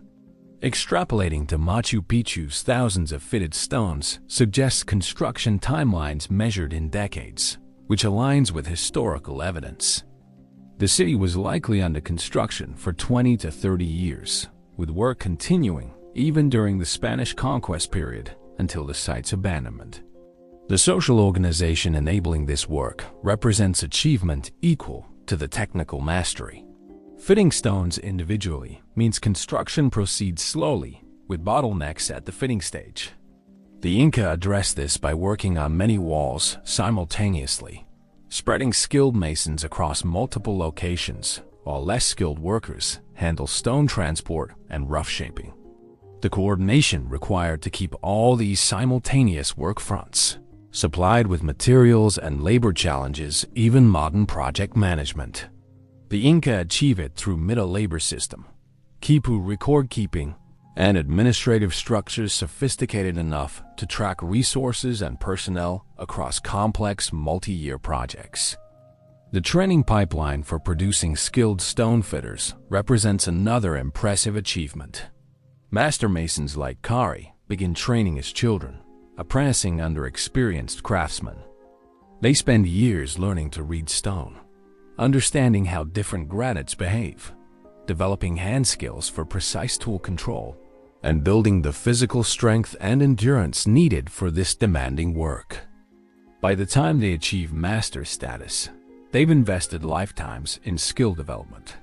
The Incas support this training system, recognizing that producing world-class craftsmen requires long-term investment in education and practice. The aesthetic dimension of Inca stone fitting transcends mere structural necessity. The complex interlocking shapes create visual patterns that many consider among architecture's most beautiful achievements. The walls have organic quality, stones fitting like pieces of natural puzzle rather than artificial construction. Light plays across the irregular surfaces, creating shadows that change throughout the day. The contrast between smooth stone faces and deeply recessed joints creates three-dimensional texture.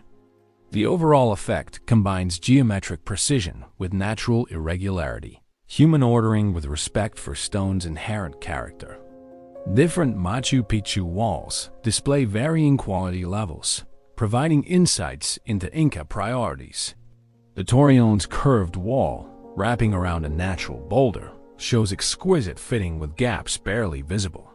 The Royal Palace walls feature stones fitted with extraordinary precision and carved with subtle decorative elements. The agricultural terrace retaining walls, while well constructed, use less precise fitting because agricultural function doesn't require temple-level quality. This variation demonstrates that the Inca applied effort and skill proportionally, achieving extreme precision where symbolically important while accepting functional but less perfect work where appropriate. Modern conservation work at Machu Picchu faces challenges related to stone fitting techniques. When walls require repair, conservators must either refit original stones or create new stones fitting precisely with originals. Both approaches demand skills matching original Inca masons. Contemporary stone conservation specialists study Inca techniques intensively, essentially apprenticing themselves to 5-century-old masters through careful analysis of surviving work. Some modern conservators achieve fitting quality approaching Inca standards, though they acknowledge that sustained production at Inca quality levels remains difficult even with modern tools and methods. The mystery of Inca stone fitting extends beyond Machu Picchu to other sites throughout Peru. Sacsayhuaman Fortress outside Cusco features stones weighing over 100 tons fitted with precision matching smaller stones at Machu Picchu. Ollantaytambo includes massive stone walls with precisely fitted megalithic blocks. Pisac contains stunning stonework in mountain settings rivaling Machu Picchu's challenges. Each site demonstrates that Inca stone fitting mastery wasn't limited to single locations or specific circumstances, but represented empire-wide capability applied wherever important construction occurred. The loss of this knowledge after Spanish conquest represents cultural tragedy. The Inca had no writing system as Europeans understood it, instead using quipus for record-keeping. Technical knowledge passed through master-apprentice relationships and hands-on training. When Spanish conquest disrupted Inca society, killing or scattering master craftsmen and ending traditional training systems, the sophisticated knowledge base accumulated over generations died within decades. Spanish colonial construction used European techniques with mortar and less precise stone fitting, making no effort to preserve Inca methods they considered primitive. By the 17th century, nobody in Peru could replicate the stone fitting quality visible throughout Inca sites. Modern rediscovery of Inca techniques proceeds through multiple approaches. Experimental archaeologists build test walls using reconstructed methods, documenting what works and what doesn't. Material scientists analyze stone surfaces microscopically, identifying tool marks and working methods. Engineers model the walls structurally, understanding how fitting precision contributes to earthquake resistance. Historians study Spanish colonial accounts, extracting rare descriptions of Inca construction techniques. Anthropologists interview modern Andean people, seeking traditional knowledge fragments preserved through oral tradition. Each approach contributes pieces to the puzzle, gradually reconstructing understanding of techniques perfected centuries ago. The question of why the Inca developed such precise stone fitting when less precision would suffice structurally reveals cultural values driving technical excellence. The precision demonstrates power. Only a wealthy, well-organized society can afford the labor investment required. It demonstrates piety temples and sacred sites receive the finest work honoring gods. It demonstrates permanence. Precisely fitted walls survive longer than crude work, ensuring Inca achievements endure. It demonstrates mastery. The Inca prove their civilization surpasses predecessors and rivals through superior craftsmanship. The stone fitting is simultaneously engineering, art, politics, and religion. Every perfectly fitted joint a statement about Inca identity and values. Standing before Machu Picchu's finest walls, running hands over stones fitted 5 centuries ago with impossible precision, modern engineers experience humility. We have technologies the Inca lacked: power tools, precision measurement, computer modeling, material science. Yet we cannot easily replicate their finest work. Our stones would fit less precisely. Our walls would be less beautiful. Our construction would be faster, but perhaps less enduring. Carey and his fellow master masons achieved something we're still struggling to understand fully, much less reproduce. They remind us that advanced technology doesn't automatically produce superior results, that human skill refined through dedicated practice can achieve miracles, that patience and precision create quality transcending temporary advantages of contemporary tools. The fitted stones speak across centuries, each tight joint, a message from craftsmen who knew that true mastery means accepting no compromise with quality, that great work requires time and care, that achievements meant to last forever cannot be rushed. Chapter 8. The Roads to a Mountain City. The road engineer Miku stands at the base of the mountain trail, ascending to Machu Picchu, studying the terrain with experienced eyes. His task is both simple and impossibly difficult. Create a road connecting this remote mountain city with the broader Inca road network stretching across the empire. The road must handle foot traffic. The Inca have no wheeled vehicles and allow llamas carrying supplies to navigate safely. It must function during the wet season when rainfall turns slopes into waterfalls. It must withstand erosion that will attack any artificial surface. And it must accomplish all this on terrain so steep that modern hikers struggle even on well-maintained trails. The Inca road system, called Capac-On or Royal Road, represents one of history's great engineering achievements. At its peak, the system encompasses about 25,000 miles of roads crossing the Andes from Colombia to Chile. These aren't simple dirt tracks, but carefully engineered highways incorporating sophisticated construction techniques, adapted to local conditions. Coastal roads crossing deserts differ dramatically from mountain roads climbing Andean passes, but all share common design principles, ensuring functionality, durability, and integration with the empire's administrative and military needs. Meca's road to Machu Picchu must meet Capac-On standards while addressing unique challenges of the location. The elevation gain from the Urubamba River Valley to the city exceeds 2,000 feet across less than 3 miles, creating average grades of 14%. These grades must be navigable by llamas, which struggle with slopes exceeding 20%. The road must also accommodate human porters carrying heavy loads, requiring rest stops and gradual grade changes, avoiding sudden steep sections. The construction begins with route selection, a process taking weeks of surveying and analysis.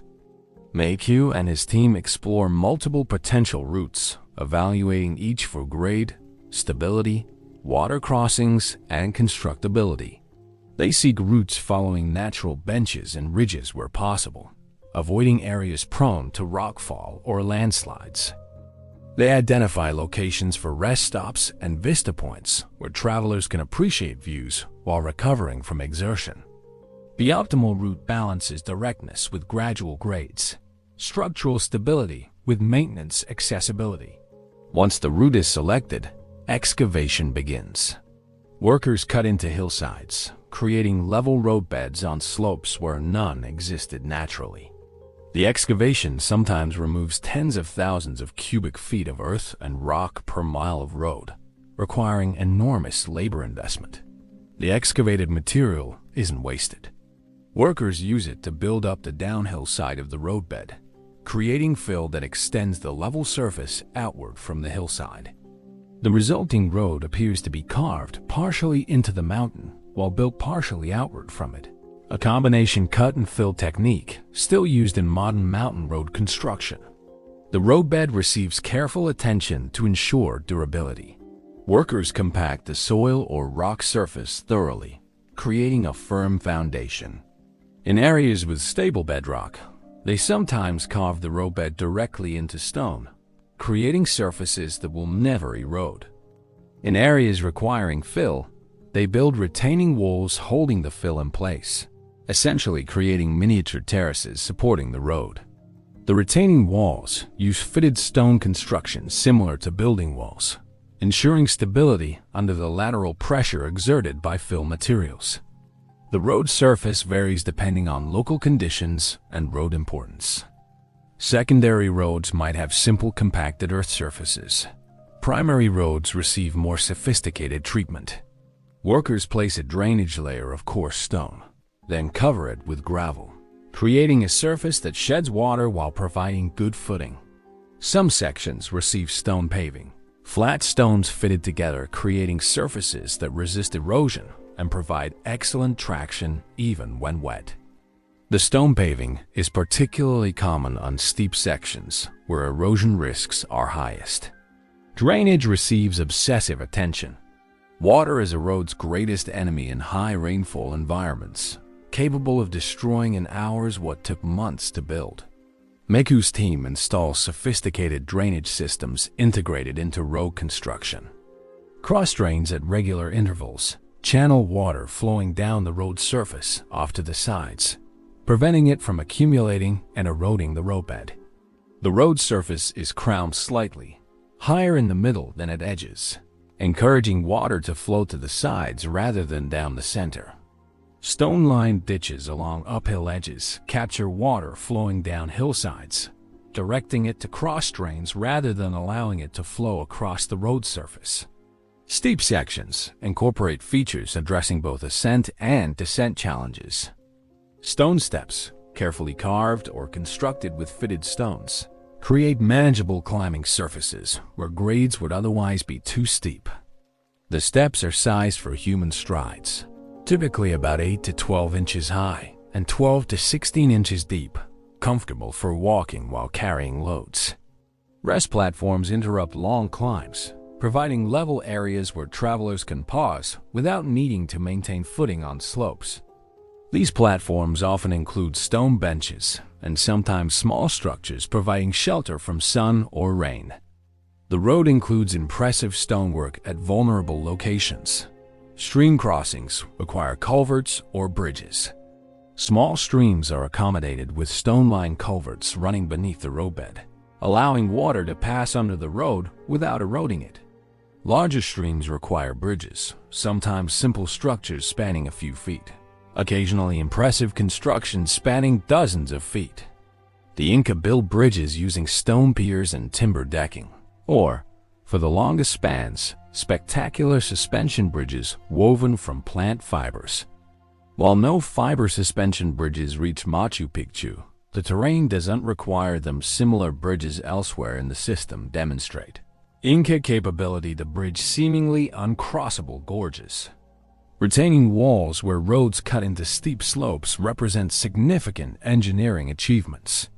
These walls must support tons of earth pressure from material behind them while providing foundations for the roadbed above.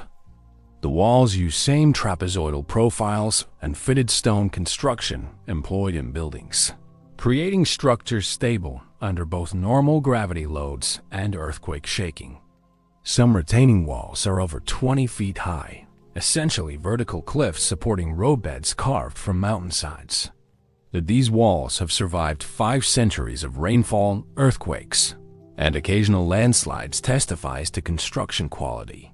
Migu incorporates rest houses called tambos at intervals along the road. These structures, positioned roughly a day's journey apart, provide shelter for travelers and administrative facilities for officials.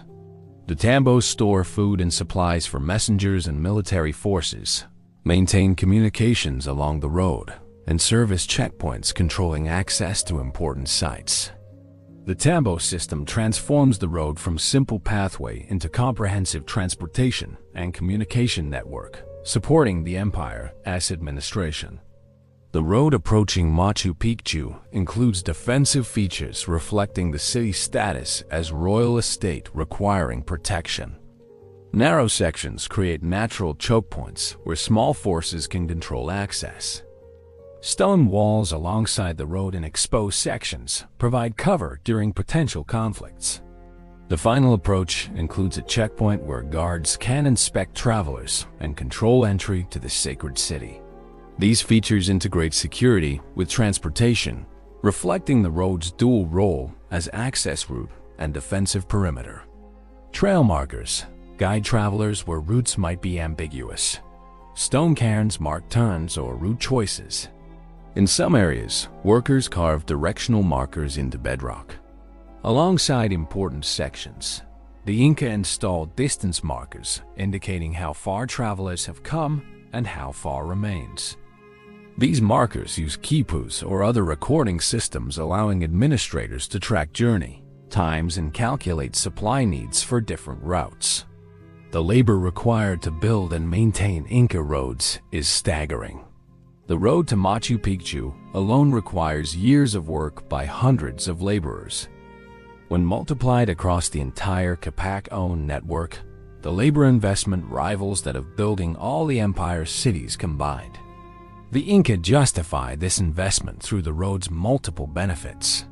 Roads allow rapid military movement, enabling quick response to rebellions or external threats. They facilitate trade, allowing goods to move between regions with different resources and products. They enable administrative communication with relay runners carrying messages hundreds of miles in days. They demonstrate imperial power, showcasing Inca engineering capability and organizational strength. The maintenance system ensures roads remain functional across decades and centuries.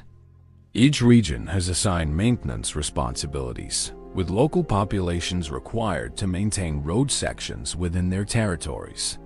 The Middle labor system provides workers for major repairs.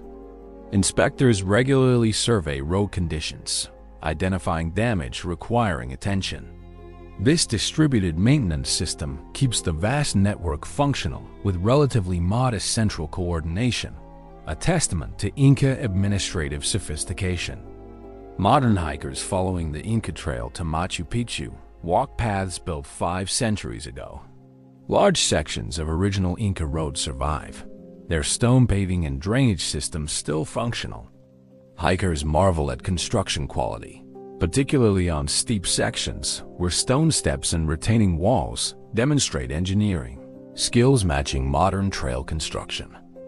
The trail remains one of the world's most famous hikes, attracting thousands annually seeking to experience Machu Picchu as Inca travelers did, ascending gradually through changing ecosystems, finally emerging at the Sun Gate where the city appears dramatically below.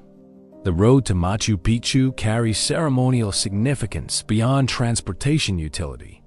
Pilgrims walking to the sacred city experience transformative journey, ascending through physical and spiritual landscapes, arriving purified by effort and elevated by passage through cloud forests considered spiritually charged. The road itself becomes ritual space, each step a prayer, the journey embodying passage from mundane to sacred realms. This religious dimension shapes road design, with rest stops positioned to maximize dramatic mountain views and approach routes designed to reveal the city suddenly and dramatically. The Spanish conquest destroyed much of the Capac-owned system. Conquistadors avoided Inca roads, fearing ambush, and blazed new trails. Colonial authorities allowed roads to fall into disrepair. Centuries of neglect erased many sections. Yet substantial portions survived, particularly in areas too remote for colonial development. Modern preservation efforts seek to protect surviving sections and reconstruct damaged portions, recognizing the road system as cultural heritage of global significance. UNESCO has designated Capac-owned a World Heritage Site, ensuring international support for its preservation. Miku and his engineering team couldn't have imagined that their road would carry travelers 5 centuries later, that people from continents they never knew existed would walk paths they carved from mountainsides. They built for the Inca Empire, expecting their roads to serve for generations, but surely not imagining they'd create something effectively immortal. Yet the roads endure, functional centuries after builders' deaths, testament to engineering quality, ensuring that infrastructure built to last does indeed last. Every stone step, every drainage culvert, every retaining wall proves that investment in quality creates value extending far beyond original purposes. That great engineering serves not just its era, but all eras following, and that paths well built can carry not just travelers' feet, but civilization's legacies across centuries into futures their builders could never imagine. Chapter 9. The question of why. The question haunts every visitor to Machu Picchu. Why build here? Why invest enormous resources, mobilize thousands of workers, spend decades constructing a city in one of Earth's most challenging locations? The effort seems wildly disproportionate to any obvious purpose. Machu Picchu is no fortress, its military defenses are minimal, and its location militarily disadvantageous. Its no trading center trader routes don't require cities at 8,000-foot elevation in remote mountains. It's not a mining colony, no valuable mineral deposits exist at the site. So why? The answers emerge gradually from archaeological evidence, ethnohistoric documents, and analysis of the site's special characteristics. Machu Picchu represents something more complex than European categories of fortress, city, or commercial center. It's simultaneously royal estate, religious sanctuary, astronomical observatory, agricultural experiment station, and symbolic statement about Inca power to build anywhere. Each aspect contributes to understanding why this specific location, despite its challenges, was chosen and developed. The royal estate function appears most strongly supported by evidence. Inca emperors built country estates as personal retreats and demonstrations of wealth and power. Pachacuti, the emperor who expanded the Inca Empire dramatically in the mid-15th century, commissioned several such estates. Machu Picchu fits the pattern, a relatively small city by Inca standards, featuring high-quality construction and a spectacularly beautiful location, occupied by a few hundred residents serving the royal household. The city includes distinct sectors: a royal palace with the finest stonework, administrative areas, housing for servants and retainers, and agricultural terraces producing food and perhaps ceremonial crops. The quality of construction at Machu Picchu exceeds what's strictly necessary for functionality, making sense if buildings serve representational purposes showcasing royal power. The finest walls, featuring precision stone fitting visible in the royal palace and temples, require enormous labor investment, producing results more beautiful than functionally necessary. This investment demonstrates the emperor's ability to command resources and mobilize skilled labor for projects, serving aesthetic and symbolic rather than strictly utilitarian purposes. The city becomes a demonstration of power, proving that the Inca can build anywhere, can create beauty from wilderness, can impose order on the chaos of nature. The religious dimension of Machu Picchu appears in multiple features. The site position relative to surrounding peaks creates astronomical and sacred geographic relationships the Inca considered spiritually significant. The Intihuatana and other astronomical structures serve religious purposes, marking sacred time. The numerous temples, including the principal temple, Temple of the Three Windows, and Torreon, demonstrate that religious activity is central to the city's purpose. The agricultural terraces, while practical, also represent offerings to Pachamama, transforming barren mountain into cultivated landscape, honoring the Earth Mother. The entire site appears designed as a sacred landscape where built and natural elements combine into religious statement. The principal temple's position at the city's highest point, overlooking the urban sector, places religious authority above secular life, literally and symbolically. The Temple of the Condor, carved to incorporate natural boulders into representations of sacred animals, demonstrates integration of architecture with sacred geography. The overall layout positions buildings to align with sacred sightlines to surrounding peaks, particularly Salcante and Pumasillo, mountains considered wakas or sacred places in Inca cosmology. The agricultural purpose of Machu Picchu extends beyond simply feeding residents. The extensive terrace system could produce significantly more food than the resident population required, suggesting agricultural experimentation or production of specialty crops. The Inca established royal estates producing particular crops, including coca and maize for ceremonial use. Machu Picchu's location creates microclimates spanning significant elevation and temperature ranges, allowing cultivation of diverse crops in close proximity. The agricultural production might serve ritual purposes, growing crops for offerings and ceremonies, or experimental purposes, testing cultivation techniques later applied elsewhere in the empire.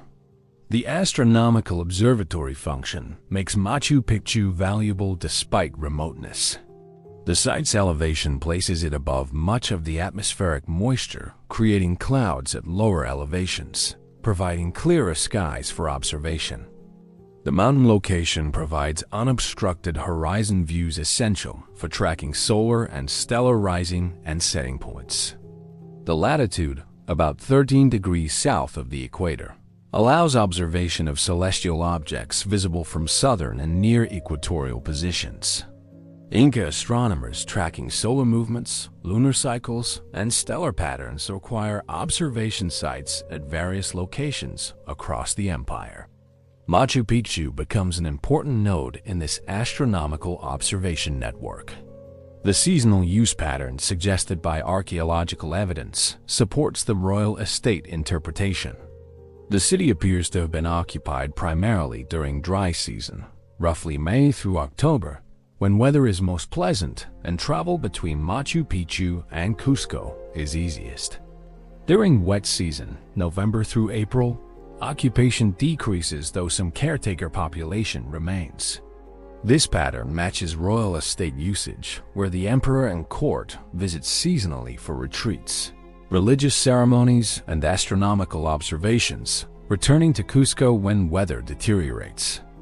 The remoteness and difficulty of access, initially puzzling, become advantages when considering security and exclusivity. Royal estates must be secure, protecting the emperor from threats.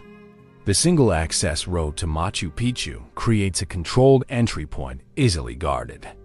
The city's visibility from the valley is limited. From most angles, it's invisible, hidden by the ridge it occupies. Only from specific vantage points does the city reveal itself, and even then, it blends into the mountain rather than standing out dramatically. This hidden quality provides security while creating symbolic resonance. The sacred city reveals itself only to those permitted to approach.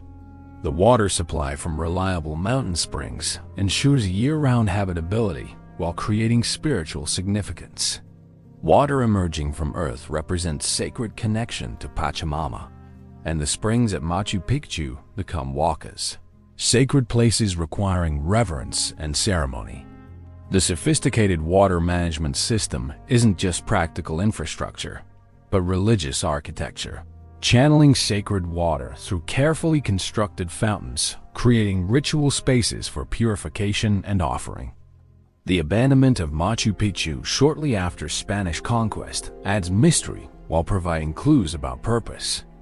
When the Inca Empire collapsed under Spanish assault, royal estates lost their purpose. Without an emperor to occupy them, they became irrelevant. Machu Picchu's remote location, initially an advantage for security and exclusivity, became a liability when Spanish forces controlled the region. The residents apparently left peacefully, taking valuable objects with them, suggesting planned abandonment rather than destruction by conquest. The Spanish never learned of the site, possibly because survivors deliberately withheld information, protecting this sacred place from desecration that befell other Inca religious sites. The rediscovery by Hiram Bingham in 1911 added to Machu Picchu mystique. Bingham was searching for Vilcabamba, the last Inca refuge where resistance to Spanish rule continued for decades after the conquest. He thought Machu Picchu might be Vilcabamba, though subsequent research proved this incorrect. His dramatic accounts of discovering a lost city in the clouds captured public imagination, creating romantic narratives that sometimes obscure scholarly understanding. Yet Bingham's enthusiasm and promotion ensured that Machu Picchu received attention and protection, likely saving it from looting and deterioration that might otherwise have occurred. Modern tourism creates challenges and opportunities for understanding Machu Picchu's purpose. The site now hosts thousands of daily visitors, creating wear and tear, requiring constant maintenance and raising questions about sustainable preservation. Yet tourism also generates resources supporting conservation and provides economic incentives for protection. The challenge becomes balancing access with preservation, allowing people to experience this remarkable place while ensuring it survives for future generations. The visitor experience, whether trekking the Inca Trail or arriving by bus, provides glimpses of what Inca residents experienced: the dramatic mountain setting, the interplay of architecture and landscape, the sense of remoteness and elevation, creating otherworldly atmosphere. Archaeological research continues revealing new aspects of Machu Picchu's purpose and function. Recent discoveries include evidence of more extensive agricultural production than previously thought, suggesting economic importance beyond symbolic royal estate functions. Analysis of skeletal remains from burials reveals that residents came from various parts of the empire, indicating that Machu Picchu drew diverse populations rather than being occupied solely by local peoples. Study of artifact distributions shows specialized activities in different city sectors, revealing complex social and economic organization. The ultimate answer to why build Machu Picchu is that the city serves multiple overlapping purposes that together justify the enormous investment. Its royal estate providing seasonal retreat for the emperor. Its religious center where sacred geography and astronomical knowledge combine in ceremonial spaces. Its agricultural research station, testing cultivation techniques in challenging mountain environments. Its astronomical observatory tracking celestial cycles crucial for calendar and religious practice. Its political statement demonstrating Inca capability to build anywhere, imposing human order on wildest nature. Its sacred landscape where architecture and topography merge, where human and divine realms intersect, where the physical world manifests cosmic order. The question of why reveals as much about questioners as about the Inca. Modern minds trained to seek single, rational explanations for major projects struggle with Machu Picchu because it defies reductive analysis. The city doesn't fit neatly into European categories of fortress, church, palace, or town. It's all these and more, a uniquely Andean creation reflecting worldviews where sacred and secular, practical and symbolic, human and natural merge seamlessly. Understanding Machu Picchu requires abandoning assumptions that great projects must have single, obvious purposes. Sometimes the greatest achievements serve multiple purposes simultaneously, their complexity and ambiguity making them profound rather than confusing. Machu Picchu endures as mystery, not because we lack information, but because it represents achievements and purposes foreign to European thought categories that shaped our questions. The city remains enigmatic because it's built on principles and for purposes transcending simplistic explanations, requiring us to expand our understanding of what's possible, what's valuable, and what's worth building on the edge of a mountain. The question that opened our journey, how did the Inca build Machu Picchu on the edge of a mountain, has answers far more complex and impressive than simple technology or technique. They built it through accumulated knowledge refined across generations of Andean civilization. They built it through social organization, mobilizing thousands toward common purpose. They built it through individual skill cultivated over lifetimes of apprenticeship and practice. They built it through cultural values, refusing to accept that difficulty justified inferior work. Most fundamentally, they built it through human intelligence, determination, and the profound belief that challenges exist to be overcome. The techniques are impressive. Stone fitting achieving precision measured in fractions of millimeters. Water management systems functioning flawlessly for centuries. Earthquake-resistant construction surviving countless seismic events. Agricultural terraces transforming barren slopes into productive landscapes. But techniques alone don't build Machu Picchu. Every fitted stone required hundreds of hours of patient work. Every terrace demanded coordination between workers, engineers, and agricultural experts. Every building required understanding of materials, structures, and environmental forces.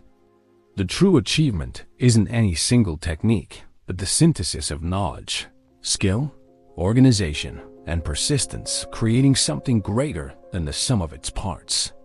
The engineers whose names we've imagined, Kusi quarrying granite, Yupanqui building terraces, Amaru managing water, Tupac designing earthquake resistance, Huayna tracking celestial movements, Kari fitting stones, Miku constructing roads represent thousands of real people whose actual names are lost to history. They were as intelligent, creative, and skilled as any engineers working today. They confronted challenges as difficult as any modern engineering project faces. Their solutions demonstrate principles that remain valid. Understand your materials, respect your environment, build for the long term, never compromise quality, and recognize that great achievements require patience and persistence measured in years or decades. The modern challenges of preserving Machu Picchu echo those of building it. Then and now, the fundamental issues are understanding how the site works, maintaining systems that keep it stable, managing water that can destroy or sustain, and making decisions whose consequences extend far into the future. The conservation architects and archaeologists protecting Machu Picchu today are colleagues of the Inca engineers who built it, separated by 5 centuries, but united by commitment to ensuring this extraordinary achievement survives. The broader lessons extend beyond engineering to questions of human capability and achievement. Machu Picchu proves that technological sophistication doesn't require modern tools. Bronze and stone suffice if wielded with skill and understanding. The site demonstrates that sustainable building is possible. Machu Picchu has survived 5 centuries with minimal maintenance, far exceeding most modern structures' lifespans. It shows that challenging environments needn't limit ambition. If anything, difficulty can inspire excellence as builders rise to meet challenges rather than settling for mediocrity. The spiritual and symbolic dimensions of Machu Picchu remind us that great projects serve purposes beyond practical function. The city is simultaneously a fortress and sanctuary, farm and an observatory, palace and a temple. It exists at the intersection of earth and sky, human and divine, practical and sacred. Modern secular thinking sometimes struggles with this integration, preferring to separate utilitarian from spiritual. The Inca make no such separation, creating places where every stone carries meaning, where function and symbol merge seamlessly, where engineering achievement itself becomes religious expression. The story of Machu Picchu, its construction, abandonment, concealment, rediscovery, and preservation spans nearly 6 centuries and continues today. Each chapter adds layers to understanding what this place means and why it matters. Its Inca achievement proving their civilization's sophistication. Its testament to indigenous knowledge, often dismissed by colonial powers. Its UNESCO World Heritage Site representing humanity's shared heritage. Its sacred space for modern Andean communities, maintaining spiritual connections to ancestors. Its tourist destination providing economic sustenance for surrounding regions. Its research site where archaeologists and engineers continue discovering new insights. It's all these simultaneously and none completely. Walking the paths at Machu Picchu, touching stones shaped 5 centuries ago by hands no different from our own, the achievements become personal rather than abstract. Real people built this. They worked in thin mountain air, in rain and sun, risking falls from precipitous slopes, enduring hard labor day after day, year after year. They possess no superhuman powers, no lost technologies, no assistance from mythical beings. They had intelligence, skill, determination, and cultural systems supporting sustained effort toward ambitious goals. They proved that humans anywhere, given sufficient motivation and organization, can accomplish the seemingly impossible. The question of how they did it has technical answers involving stoneworking techniques, water management principles, seismic engineering, and agricultural innovation. But the deeper answer transcends technology. They did it by refusing to accept that the edge of a mountain is an impossible place to build a city. Every challenge, steep slopes, intense rainfall, earthquake hazards, remote location, became a problem to solve rather than a reason to surrender.